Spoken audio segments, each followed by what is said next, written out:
Hai, Assalamualaikum warahmatullahi wabarakatuh. Perkenalkan, nama saya Nadila Aprilian Tias dengan NIM 230204110. Pernahkah kita bertanya kepada diri kita sendiri, berapa banyak waktu yang telah kita habiskan untuk media sosial, hiburan, atau hal-hal yang bersifat sementara? Namun, berapa banyak waktu yang kita sisihkan untuk Al-Quran, kalam Allah yang akan menjadi cahaya dalam kehidupan dunia dan akhirat? Al-Quran bukan hanya untuk dibaca. Al-Quran adalah petunjuk hidup, penyejuk hati, dan teman terbaik yang akan menemani kita hingga akhir perjalanan. Nah, banyak orang berkata, saya ingin menghafal Al-Quran, namun usia saya sudah tidak muda lagi. Sebagian lagi berkata, saya sibuk kuliah, saya sibuk kerja, saya sibuk mengurus keluarga.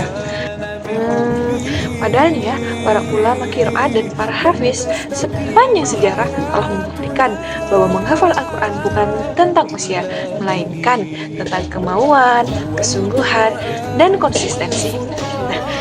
Imam Ibnu Al-Jazari, salah satu ulama qiraat terbesar dalam sejarah Islam, menegaskan pentingnya talaki, yaitu belajar langsung kepada guru agar bacaan dan hafalan tetap terjaga dengan benar. Nah, menghafal Al-Quran itu tidak harus satu halaman setiap hari, tapi mulailah dari hal yang kecil tetapi istiqomah. Rasulullah SAW mengajarkan bahwa amalan yang paling dicintai Allah adalah amalan yang dilakukan secara terus-menerus meskipun itu sedikit. Sekarang kita bahas bagaimana strategi yang banyak digunakan para penghafal Al-Quran dan didukung oleh berbagai penelitian tahfiz modern. Baik, yang pertama ada talaki, yaitu belajar dan menyetorkan bacaan kepada guru atau pembimbing agar makhraj dan tajwid itu tetap terjaga. Nah, metode talaki ini itu menjadi fondasi utama dalam tradisi qiraat Al-Quran. Nah, yang kedua yaitu takrib, yaitu pengumpulan. Takrib ini itu adalah ulangi ayat yang akan dihafal minimal 10 atau 20 kali hingga lancar sebelum berpindah ke ayat berikutnya. Pengulangan terstruktur terbukti membantu memperkuat memori hafalan.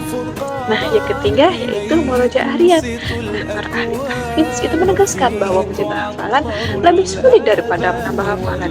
Karena itu, murojaah atau mengulang hafalan secara rutin merupakan kunci utama untuk mempertahankan hafalan. Nah, yang keempat ada tasmi, yaitu membaca hafalan kepada orang lain atau teman sesama menghafal agar kesalahan dapat segera dikoreksi.